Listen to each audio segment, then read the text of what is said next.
जय श्री कृष्णा। रितु भक्ति चैनल में आपका स्वागत है। कृपया सब्सक्राइब करें और बेल आइकन दबाना ना भूलें। जय श्री कृष्णा दोस्तों, राधे राधे। आज मैं आपके लिए 13वें अध्याय का पाठ करने जा रही हूँ। कृपया इसे ध्यान से सुने। श्री कृष्ण भगवान बोले, ही कौतन्य, ये शरीर क्षेत्र कहलाता है। इसके जानने वाले को क्षेत्रज्ञ कहते हैं। इस संपूर्ण क्षेत्र में क्षेत्रज्ञ मुझे ही जान। क्षेत्र और क्षेत्रज्ञ का जो ज्ञान है, मेरे मत से वही ज्ञान है। ये क्षेत्र कैसे रूप का है, उसमें कौन कौन से विकार होते हैं, उसकी उत्पत्ति किस प्रकार से हुई है और क्षेत्र का क्या प्रभाव है, इत्यादि बातों को मैं तुमसे संक्षेप में कहता हूँ, सुनो। अनेक ऋषियों ने अनेक प्रकार के छंदों में इसको बताया है। वेदों ने भी पृथक पृथक वर्णन किया है और हित वाले ब्रह्म सूत्र में पदों में भी ये ज्ञान निश्चय किया गया है। पंच महाभूत, अहंकार, बुद्धि, अव्यक्त, प्रकृति, 10 इंद्रियां, मन और 5 इंद्रियों के विषय तथा इच्छा, द्वेष, सुख दुख, संघात, चेतना, धृति तथा इसके समूह। संक्षेप में क्षेत्र और क्षेत्रज्ञ के यही विकार हैं: मान और पाखंड से रहित, अहिंसा, सहनशीलता, सरलता, गुरु की सेवा, पवित्रता, अपने मन के संयम, इंद्रियों के विषय में विरक्त, अहंकार रहित और जन्म, मृत्यु, बुढ़ापा, रोग, दुख आदि दोषों को देखना, पुत्र, स्त्री, ग्रह इत्यादि में आसक्ति न करना और इसमें अपने को सुखी दुखी न मानना और इष्ट अनिष्ट की प्राप्ति से हर्ष विषाद रहित रहना, अनन्य भाव से मेरी भक्ति करना, एकांत में रहना, जन समूह में रहने से विराग, सदा स्मरण रहना कि मैं परम परमात्मा का ही अंश हूँ, ज्ञान प्राप्ति के उद्देश्य से मोक्ष को सबसे श्रेष्ठ मानना, इसे ही ज्ञान कहते हैं। इसमें जो भिन्न है वे अज्ञान है। अब ज्ञेय का स्वरूप वर्णन करते हैं। जिनको जानकर मनुष्य को मोक्ष प्राप्त होता है, वे आदि रहित बड़ों से बड़ा, अकथनीय होने से सत ही कहा जाता है और असत ही कहा जाता है। सब ओर उसके हाथ और चरण हैं, सब ओर नेत्र, सिर और मुख हैं, सब ओर कान हैं। वही जगत में सबको घेरे हुए स्थित है। वे सब इंद्रियों के गुणों का प्रकाश है, पर उनके कोई इंद्रिय नहीं है। जिसको किसी में आसक्ति नहीं है, पर जो सबका आधार है, जो स्वयं निर्गुण होने पर भी गुणों का भोगता है, जो सब भूतों के बाहर भीतर है, जो भी चर और अचर है, जो अत्यंत सूक्ष्म होने के कारण जाना नहीं जाता, जो दूर भी है और निकट भी है, जिसके विभाग नहीं होते, पर जो भिन्न भिन्न भागों में विभक्त रहता है, समान रहता है, समस्त भूतों का पालन, नाश और उत्पन्न करने वाला है, वही ज्ञेय है। वह अंधकार से परे ज्योतिष्मान पदार्थों की ज्योति देता है। वही ज्ञान जानने योग्य पदार्थ ज्ञान के द्वारा जानने योग्य सबके हृदय में निवास करता है। इस प्रकार क्षेत्र, ज्ञान और ज्ञेय इसको संक्षेप में कहा है। इसे जानकर मेरा भक्त मेरे पद के योग्य होता है।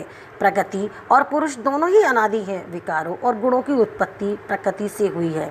कार्य और कारण को प्रकृति उत्पन्न करती है, परंतु जो सुख और दुख का भोगता है, प्रगति में पुरुष रहता है, प्रगति के गुणों का उपभोग करता है, तद अनुसार उत्तम तथा अधम योनि में जन्म पाता है।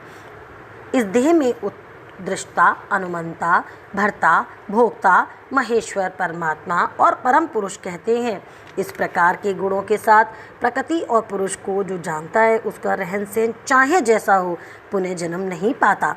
कोई ध्यान से, कोई सांख्य योग से, कोई कर्म योग द्वारा अपनी आत्मा को देखता है, परंतु कोई तो इस प्रकार से न जानते हुए भी दूसरों से सुनकर सदा ध्यान करते हैं और श्रद्धा से सुनकर वे भी मृत्यु के पार चले जाते हैं। हे अर्जुन, स्वाथर या जंगम सब प्राणी क्षेत्र और क्षेत्रज्ञ संयोग से ही होते हैं।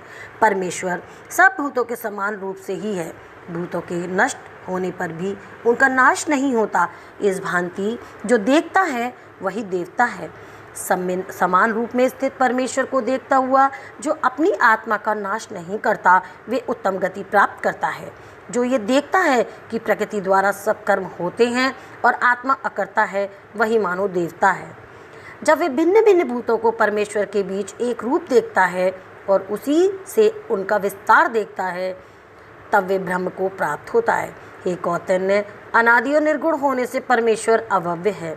शरीर में रहता हुआ भी वे कुछ नहीं करता, न उसमें लिप्त होता। जैसे आकाश सर्वत्र व्याप्त होने पर भी किसी से नहीं मिलता, उसी भांति देह में सर्वत्र व्याप्त ये आत्मा भी इनमें लिप्त नहीं होती। हे अर्जुन, जैसे एक ही सूर्य सारे लोक को प्रकाशवान करता है, वैसे ही क्षेम समस्त क्षेम का प्रकाशित करता है। जो लोग ज्ञान दृष्टि से क्षेत्र का भेद तथा भूतों की प्रकृति देखकर मोक्ष का उपाय जान लेते हैं, वे परम पद को पा लेते हैं। इति श्रीमद्भागवत गीता सुपनिषद सुब्रह्म विद्या योग शास्त्रे श्री कृष्ण अर्जुन संवादे क्षेत्र क्षेत्रज्ञ विभाग योगो नामक 13वां अध्याय संपन्न। बोल कृष्ण भगवान की जय। ओम नमो श्री भगवते वासुदेवाय नमः। अब मैं आपको 13वें अध्याय का महात्म सुनाती हूँ। श्री नारायण जी बोले, हे लक्ष्मी जी, अब 13वें अध्याय का महात्म सुनो। दक्षिण देश में हरि नाम का नगर था। वहाँ एक व्याधिचारिणी स्त्री रहती थी।